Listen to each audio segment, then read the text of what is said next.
What introverts took for granted were all absolutely strengths of a great leader.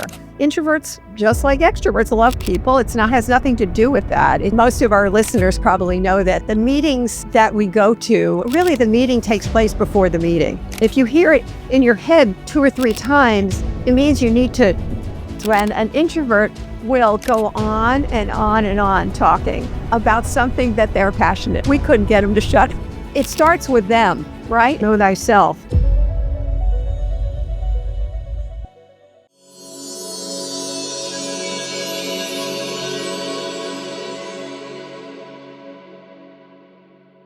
Super exciting today, guys. I have somebody that I've been wanting to interview for years, and it's a book that changed my life. I didn't know that I could be a leader when I was younger.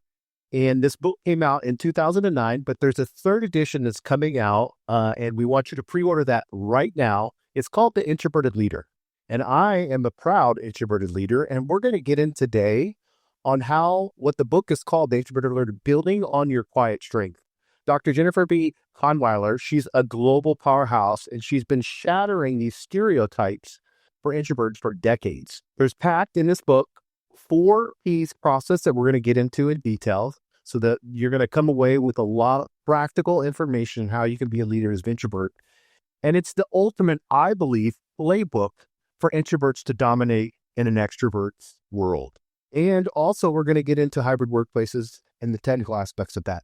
Thank you, Jennifer, for being on the podcast today. Jason, it's my pleasure. It's a thrill to be with you. Yeah, when I first read your book, I had questions. I was number one, and I had shared this with you before, but I was number one on the sales side of things.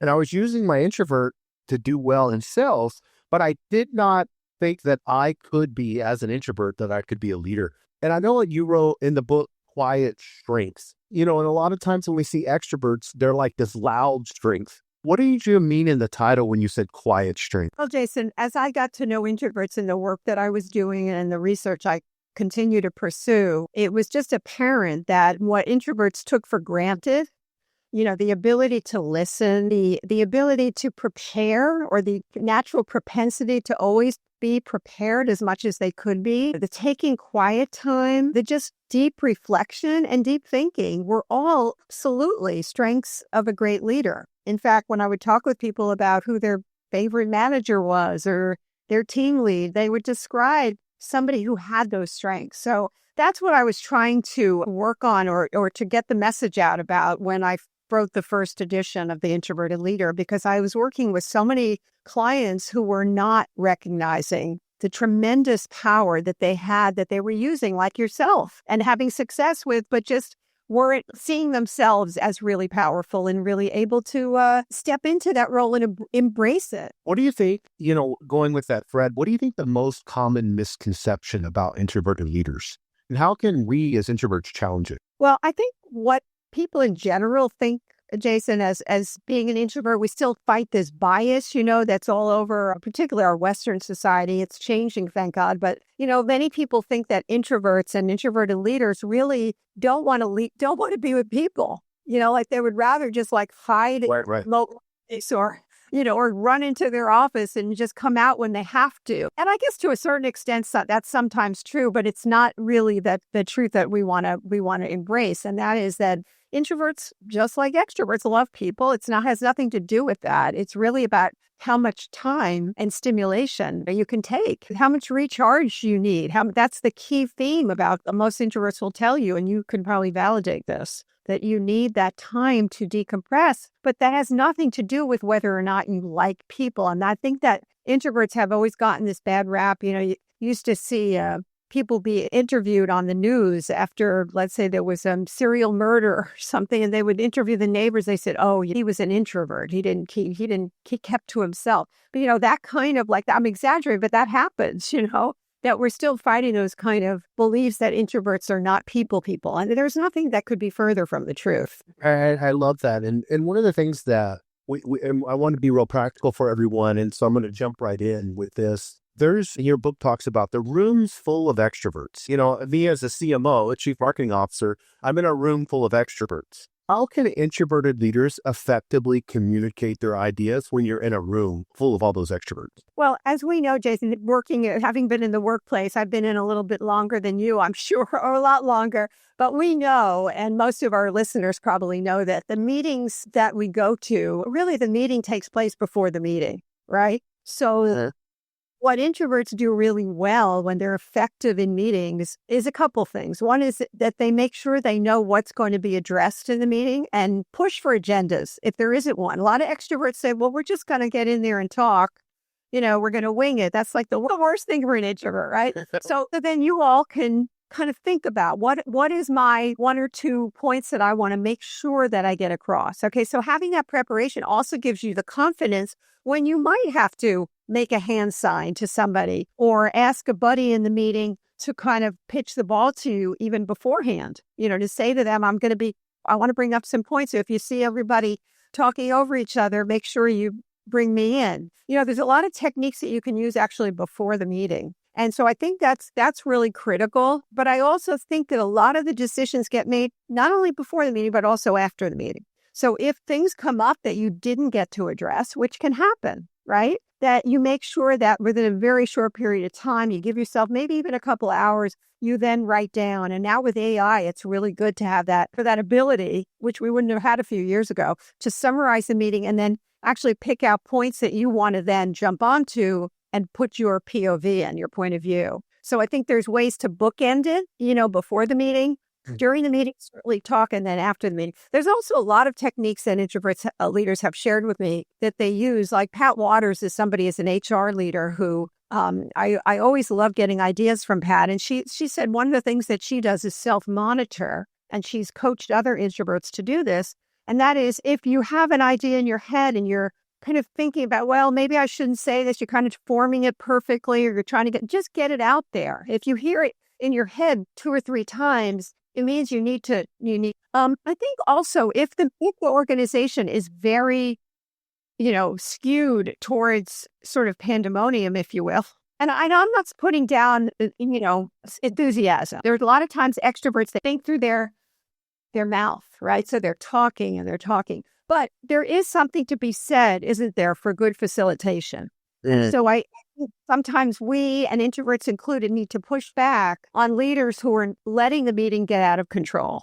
Because that is not a conducive environment to hear from, could be half your group, right, who is not speaking up because either they're intimidated or they just, not feeling that there's space. So putting in some structured techniques where we go around, hear from each person, we build that into the way we get the meeting going and working well. It's like, fine-tuning a car. You can't just have it go all over the place. You have to have some direction. You have to have some focus. And I have seen meetings really fall apart. We probably all have, when the leader lets it be taken over. But yeah, I'm laughing, but that can happen. Have you noticed that with marketing? That can happen a lot with the enthusiasm. Yes, 100%.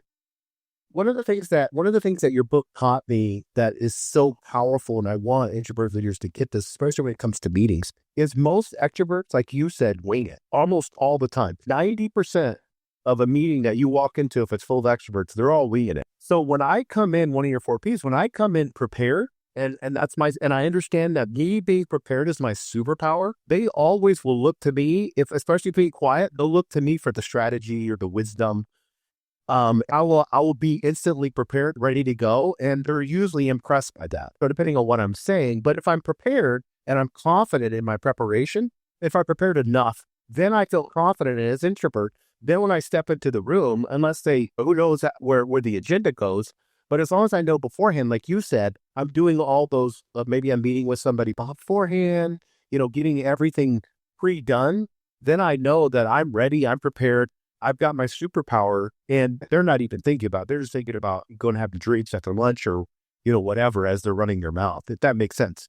Be careful, though. I'll bring the extrovert side into it. They also can bring up ideas that you might, as an introvert, not have thought about in your careful preparation. So that's where both of us bring strengths, right? So I think the other way that introverts can leverage what they do well is because you're prepared, you then aren't worrying that you didn't do the preparation, so you couldn't be present. That's the second P we talk about, right? Preparation. So being present, what does that allow you to do? I think about, I'm going to jump out of the meeting room for a minute.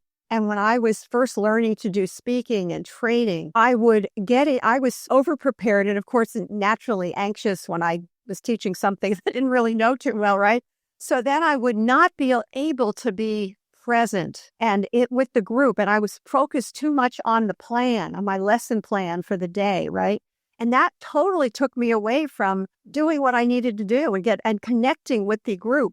And it's the same with meetings. If we're just focused on well, that's what we were going to talk about, and now you're veering off. Well, maybe the veering off could sometimes be just the road you need to go down, right? You get that counterintuitive idea that somebody who is an extrovert maybe thought of because they think through their mouth, right? So you as an introvert can then take that in and be with it. So because you've done your preparations, say that there's both sides to it, Yeah, I love that. And one of the things I want to shift, because you mentioned communication, I think it's really important, and I had to learn this from your book. I thought that because you learn and you watch other extroverts as leaders, so I thought having an open door policy was really good. And then my energy and burnout would happen because I had so many social interactions. They were constantly coming into my office, as a new leader, being in middle management. It was just constant interruptions. In the end of the day, my energy and burnout was through the roof, and I couldn't even go work out like I wanted to, or wasn't engaging with my family. What strategies can introvert leaders use to manage that? Well, it's really partly time management. Is how do we allow for ourselves to also do self-care? And so many leaders would talk to me about really blocking off their calendar at certain points. Now with an open office, there's other ways people do it. They have signals. If you're lucky enough to have somebody in your team who can play the quarterback, that helps as well. But I think we have tools now to really block off on our calendar, making sure that all those minutes are not open.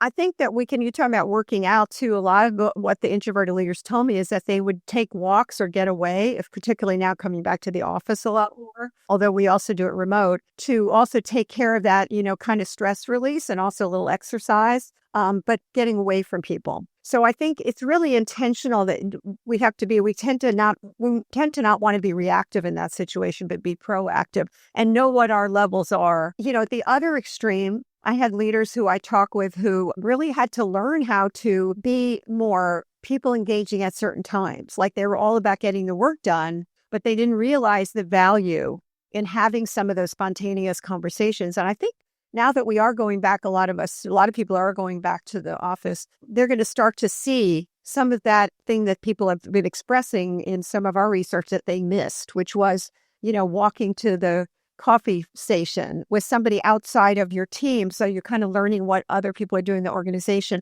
So we need to make time for that too. But to your point, if you're constantly getting people coming in, that's obviously sounds like it burnt you out, and it burns out a lot of introverts for sure. Yeah. And one of the things that I think a lot of people, like you're just saying, and I think it's important, on the flip side of this, not to just defend introverts all the time. Like you said, we have to be proactive in having those conversations, whether it's coffee or whatever, and not, because I think we can use Zoom, work at home. We can use all these as an excuse to just be in our cave or withdraw like a turtle, in our shell. What are some of the things that you as that introverts need to work on, to make sure that they're communicating properly with, not just with those around them, or having conversations, or some of the things that they can practice with strangers, whatever it may be? Yeah, I think more and more we're seeing now the value, and the research is supporting this in our endorphins, whether we're introvert or extrovert, having conversations with people, interacting with people, even if they're kind of superficial, with the barista in the coffee shop. There is research that says, or you're in an elevator, you're talking to somebody. We're always on our phones, right? So being cognizant of just keeping that in practice, keeping it lubricated. That's what I'm going to say. The art of conversation. Right. We really all got away from that. It wasn't just introverts. Through COVID and the effects of that, of not just being out in the world. So I think that being intentional about that. I think one of the things that a caveat for a lot of my introverted clients is they tend sometimes to forget that what really makes work is relationships. How do we get it done is through other Yes. right? It's through other people. It's not just the task. And so to that, what we need to do is make sure that we, again, schedule, and introverts are good with planning this, one-on-ones, which is another strength you have, like calling people, which a lot of us have forgotten to do, or even making it, if we can, an in-person connection with people we haven't in a while, whether they be past clients, maybe people that we have in our network. There's something called the care and feeding of your network, that you don't want to just be the person that's just reaching out to people when you need a new opportunity or new job. How do we keep that network alive and vibrant with people that are enriching us, that are giving us access to more influential people? It doesn't just happen by magic, but I think introverts can do that, and they tend to sometimes avoid that because they just don't, doesn't sound like fun, right? It doesn't sound like fun. Going to a networking event doesn't sound like fun.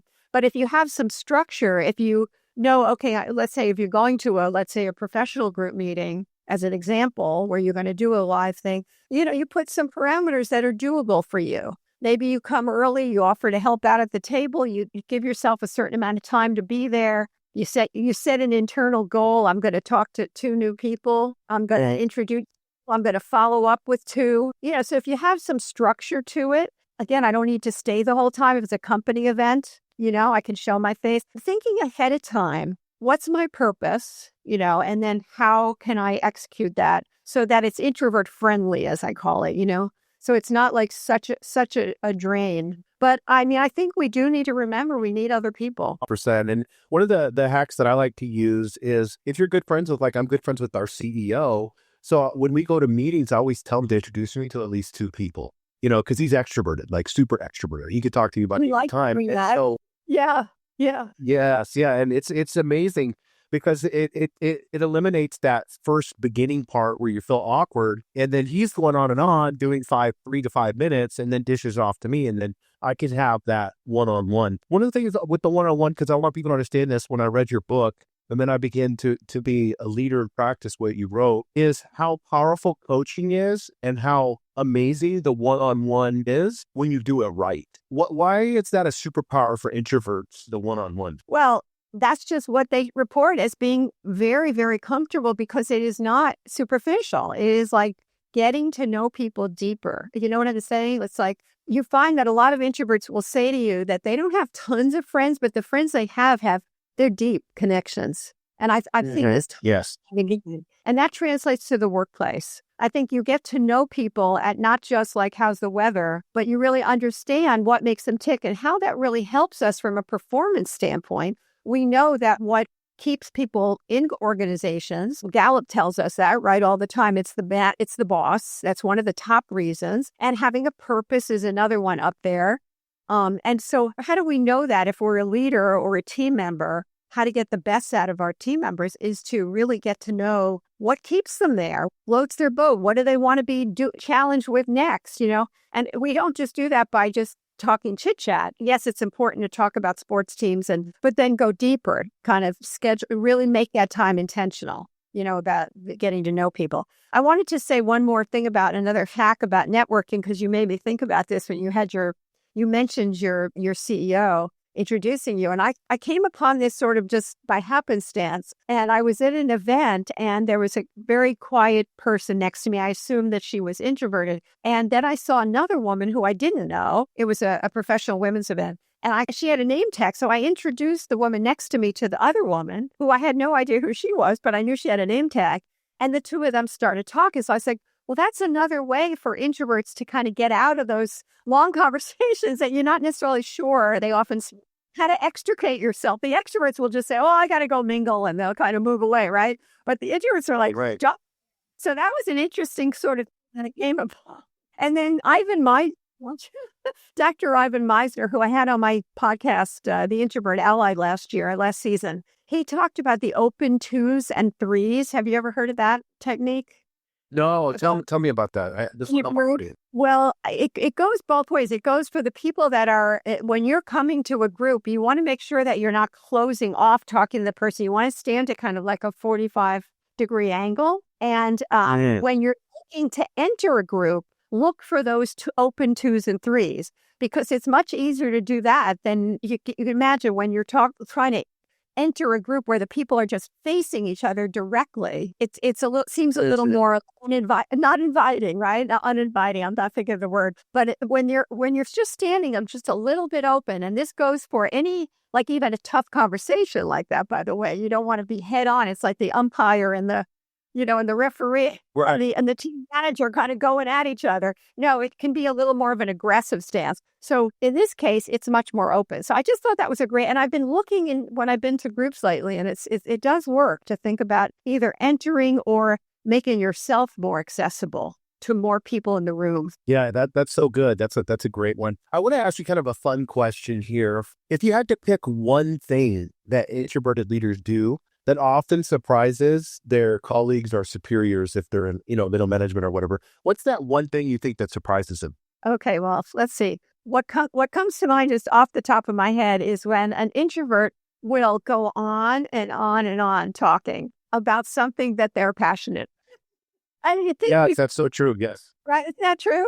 So it's like, wait a second. This person hasn't talked more than one or two syllables to me, but I asked them some question about gardening, and they went on about care of your rose bush for 20 minutes. Right. So Yes. again, is the key to try to figure out people and what excites them and what interests them. And they will go on and on. In fact, I have to laugh. My husband, as I've talked about in a lot of programs, is extremely introverted. And my daughters, who are not so much, will laugh to each other. They'll talk about conversations with Dad when he was, they went on trips together, and he'd be like talking forever in the car. And they're like, we couldn't get him to shut up because he loves to like travel more. Right. And talk where they're going. And they're like rolling their eyes, but they're laughing because they never hear him talk so much, but he loves going traveling in the car on, out west for specifically. So it's just really interesting that if you can kind of hit that button, that would be one. That's one. That's a good one. That's a good one. Yeah. That's a good question. And I want to, like, we have CEOs listening and a lot of tech startup founders and stuff. So how can they, in their organization, create a more introvert-friendly culture? Well, first of all, it starts with them, right? It starts with themselves. I think we know from great leaders that old expression, and I think it was Aristotle, know thyself. And the best leaders really are very transparent, whether they're introvert or extroverted, about who they are, what their strengths are, what their liabilities are. And they are authentic and vulnerable and share that with their teams. So I think that's really a huge step forward. I think, one of the things we started doing during the pandemic was we were able to access senior leaders who we couldn't get before, like CEOs, like you mentioned, the kind of leaders who were so busy before, but then they were stuck home. So it was kind of interesting. They would get on our Zoom calls and the discussions on introverted leadership, and they would share and they were still doing these fireside chats about what their journey was to get to where they are. And they were very open about that. And people were and I found this throughout the years, people are so inspired by that and so encouraged to hear people who, particularly introverted leaders, in particular. So I think being transparent is key. Then in the book that we did the research on called Introvert-Friendly Workplaces, we looked at a number of different practices and everything from hiring and retention, as well as leadership development. So you mentioned coaching, we mentioned workplace design. So there are many different, and they're not always large changes. They could be tweaks, like having a space, for instance, in the work environment for introverts to go to have quiet time, and not have it be taken over by the storeroom. You know what I'm saying? Mm-hmm. It's like those kinds of things, flexibility, the chance to focus, all of those things, not having, really checking ourselves on what we're looking when we are bringing people into the organization. Do they have the competencies to do the job, or are they just people we want to have a beer with? And we might say that we're fair and open, but I think that having the introvert lens can be very positive in terms of making sure that you're not eliminating, as I said, between 20 and 60% of the population. So just having that introvert awareness like you did, you had your aha for yourself, and then I'm sure you're sharing it with other people as you bring that lens into the workplace. And we have a lot of specific techniques which I can answer, but if people want to read the book, they can get a lot of practical ideas. As you know, I'm all about practice. Yes. That's what the book is full of. That's why I said everyone has to get it. It's the brand new third edition. It's below. When you think of an extroverted leader, and I think a lot of them don't even think of like the workplace. Like you said, I can easily go to any place and walk around, and you see the picnic tables where the garden section is at, on the little patio, and you'll see like an introvert or two sitting out there. They'll have the bookcases with the library section, and it's quiet, and where there's no music, and I can pick out one or two introverts there. It's so interesting to see that. And yet I'll ask a leader and they'll be like, "Oh, I didn't know that." I'm like, "Yeah, here's your introverts right here. You could easily pick them all out." How do you bring awareness? Like if I'm an extroverted leader, how do I bring awareness to understanding, the practical days of what an introvert is, or what they do, or how they act? Is there a way to be compassionate towards an introvert? Well, I've seen it, and we're allies now. There's a new term for us, or relatively new, that extroverts can be allies. Many introverts will tell you, I get appreciation not just from me, but my extroverted colleagues who take the time to speak up for introverts. It's really getting the language and the awareness into the zeitgeist, if you will, of a company culture. So, for instance, if you are setting a meeting now, you say, you know what, you mention it like, in the meeting, we're going to have some space so the introverts can also have time. You kind of throw it into the language, right? Mm-hmm. You make it not like something to be ashamed of, which a lot of introverts have come into the world with that because they are ignorant, because they're unaware. And I don't want to say ignorant, but they're unaware. But you make it something to be celebrated. It's kind of fun now. You know what I'm saying? Yeah. I've had several people in recent months say to me that they took an assessment, which, by the way, that's another way for people to start to get educated. There's plenty of free stuff online. They can read my books. There are many books out there now there's really probably no excuse not to understand at least the basics, right, of this personality. But as you know, it takes a while to kind of digest it and make it part of your being. And I think having discussions with your family, even the kids are learning about it in school, which I'm very pleased about. In fact, one of the introverted leaders told me recently that his daughter just educated him on it because she did a whole unit at school about it. It's like, oh, that's great. So that we use that in our family as a common language. Dad needs his introvert time now. Or, even my granddaughter, I'm pretty sure, is an introvert. Don't want to label her, but she needs that time to be alone. And how liberating it is to see her parents give her that space and not do what a lot of parents did for many generations was, come out and play with everybody, get out of your room. And, there's a balance there. But I think that we have never really accepted in our society and in our educational systems introverts. So it is a learning process for all of us to step into this. But I was going to say, the funny thing is recently I've had people who are extroverted say, oh, they seem disappointed that their scores, let's say, came out on an assessment that they're extroverted and they wanted to be introverts because it's cool to be introverted. I don't think you're really getting this. Yeah. It's so wild how there's like yin and yang. It's a compliment. You have to have it. Like I said, I'm friends with our CEO. He loves that I slow down and I'm strategized. That helps him because he's so fast. He speaks really well. He can talk really good. He can walk into a room, give a speech. He doesn't have to prepare. But then when it comes to strategy, he has that ability to be able to recognize introverted superpowers. And I think that's something that, whatever it may be, your superpowers, find those.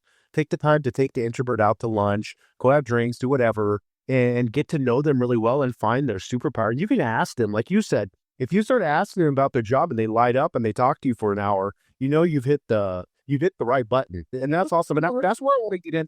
Well, no. I was going to say that's my colleague Sam Horn calls it the eyebrow test. When you see their eyebrows go up, that's good.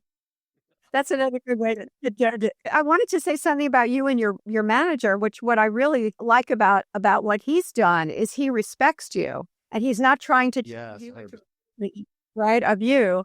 And what we found with those partnerships of the introverts and extroverts, one of the areas we called it kind of tongue in cheek, accept the alien. You're never going to know exactly really what it's like to be an introvert. I'm never going to be able to totally step into an introvert's shoes at all. But we all have some of that within us and vice versa, Mm-hmm. But I the key is to accept each other. And that, I mean, I know it sounds kind of cliche, accept each other, but we're not going to change each other. I mean, we've got to accept, we know that if we've been in life a little bit, you don't change other people, but you do accept what they bring. And I think that's the beauty. And the people that, I once did a workshop years ago, and it was one of those that I wish that I had never taken the job. And I remember it was a political company, but you learn, right? You live and learn. But this manager got me up there, and I thought we were on the same page.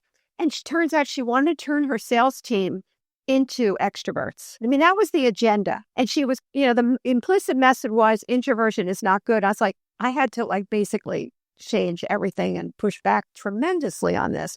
But I think there are still managers who are hopefully not that many. I think it's just more like just being open, saying what you're about and modeling what you do well. Mm-hmm. You also made a point about there's a spectrum, Jason. That's exactly, what we're all about is having all of these qualities within us. And so many introverted leaders will say to me, they'll say, my team, Jennifer, thinks that I'm an extrovert and I can't convince them otherwise.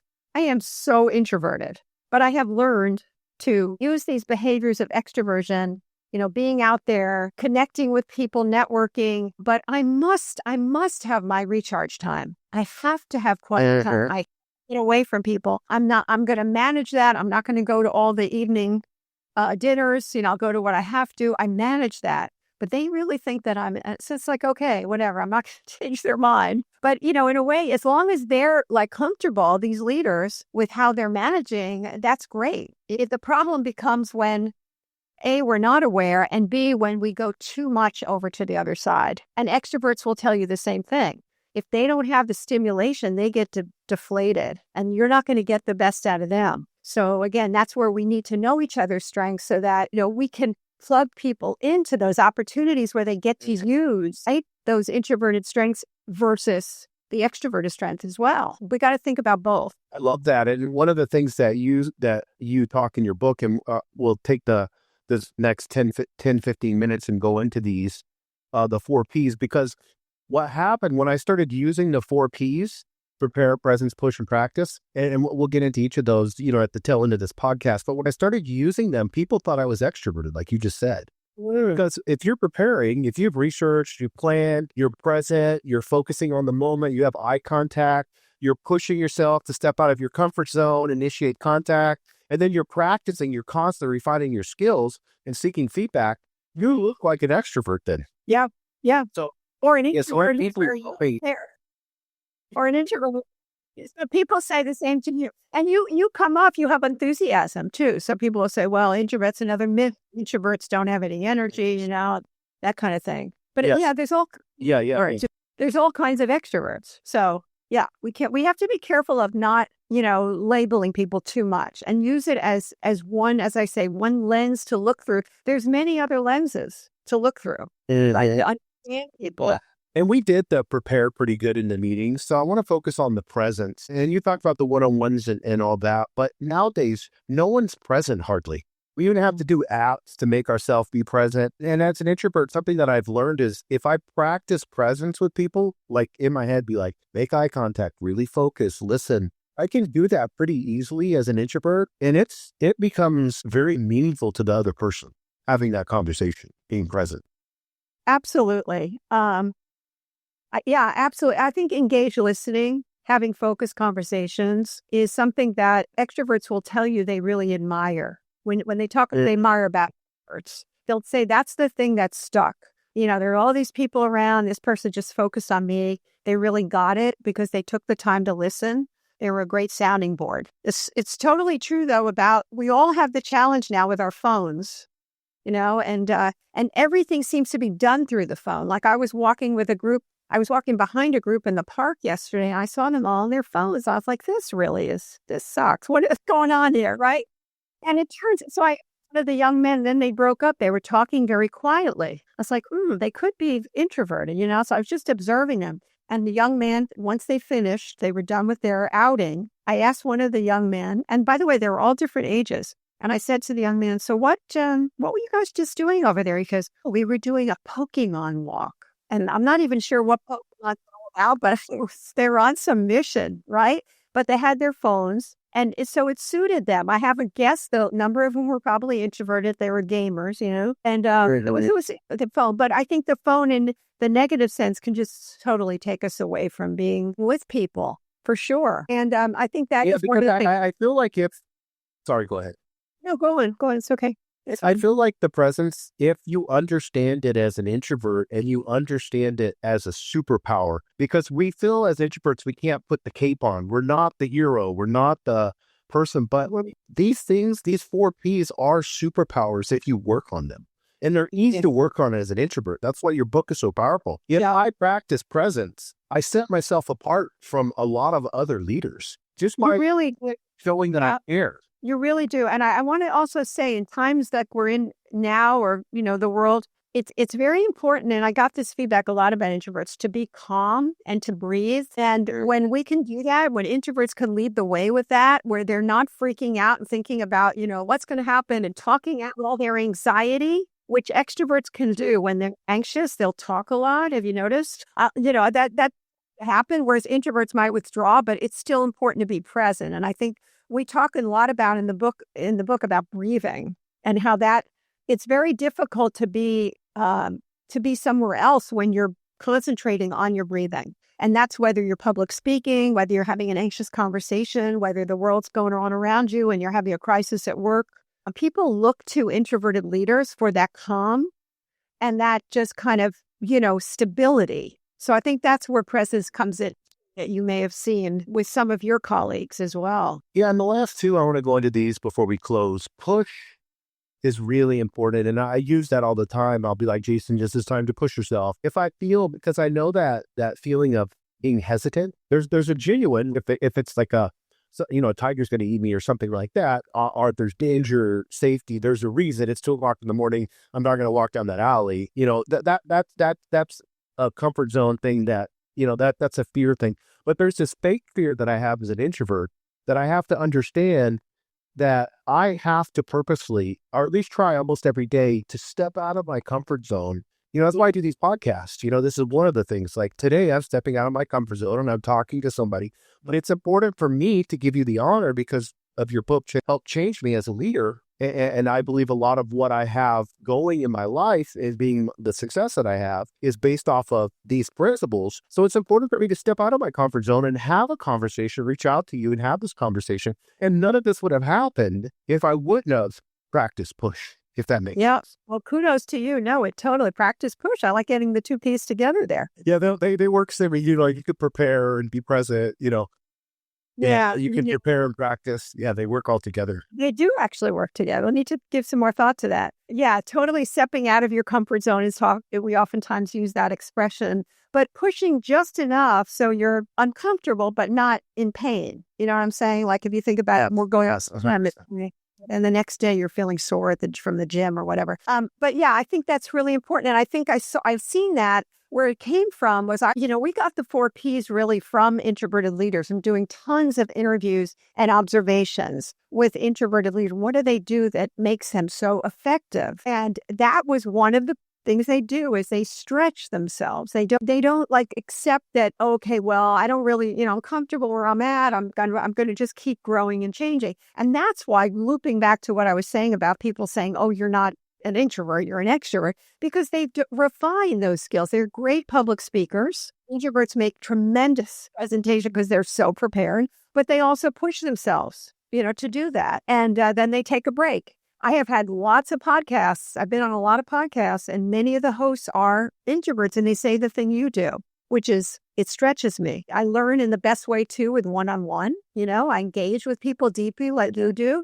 But then it'd be easier not to do this, but I'm learning so much and it's helping me grow my business or whatever the purpose is. So yeah, stretching is, they're constantly doing that. Now, what I would like to see on the flip side, and I'm sure many introverts would, is to see extroverts be more intentional in general about right. Ones I have seen that are the allies like myself that are, really understanding that introversion is so important to adapt for all of us, those kind of qualities. They're doing that, like, for instance, an example would be the woman who was talking to you about how she was always the first person to speak in a meeting. And she basically had to sit on her hands. but she counted like to make sure that at least like 4 people in the meeting got to speak before she did. It was a push for her. It was hard for her. But she said, I learned so much. And then people had their voices in the room that I never heard before. And I need to keep doing that. And that also leaders do that, by the way, really good leaders. They don't speak first, right? They wait to hear.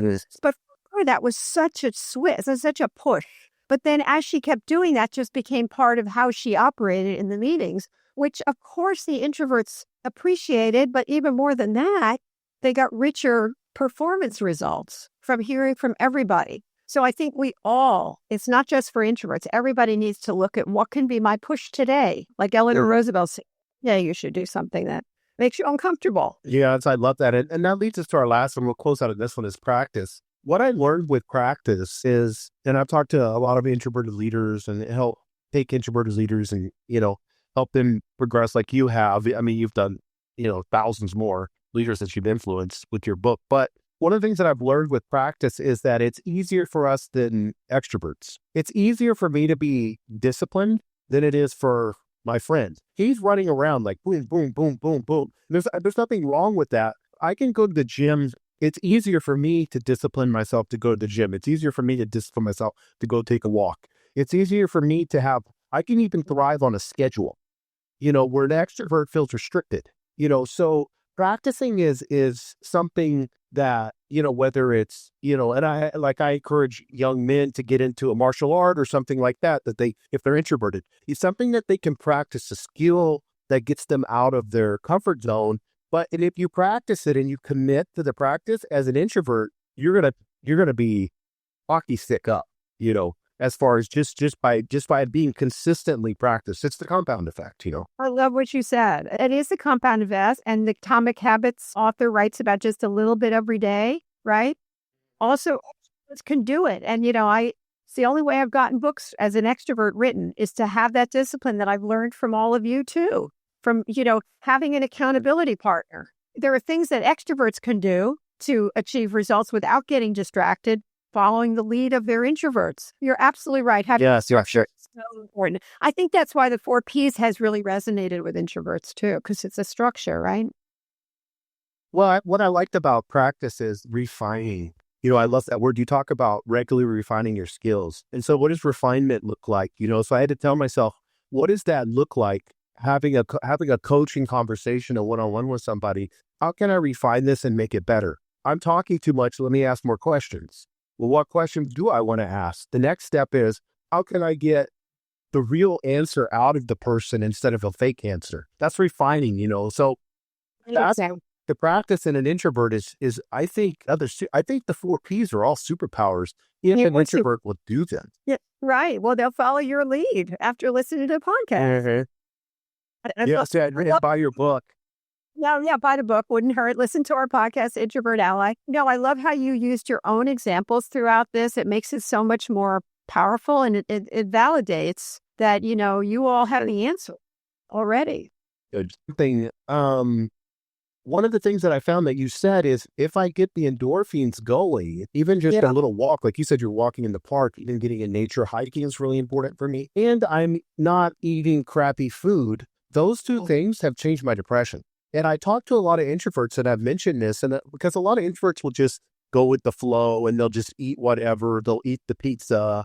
They'll just sit in their office all day long, not go for walks, being that in the shell. Have you seen that? Like, I mean, when you talk with introverts or you've seen introverts, they're kind of not eating good, not exercising, kind of just going home and withdrawing? No, I haven't seen that, but I will say what we have seen with remote work is that's a caveat. And also with the work and quiet influence, that too much of a strength or a propensity can be a weakness. So I think I could see that could possibly definitely, I think that we found, the only kind of couple years we had there to take a look at was affecting everybody with mental health, with COVID. Yes. But I think more when we did studies, it was interesting for remote work, where introverts said, yes, this is the best thing ever. It was like 98% out of a study of 240 introverts.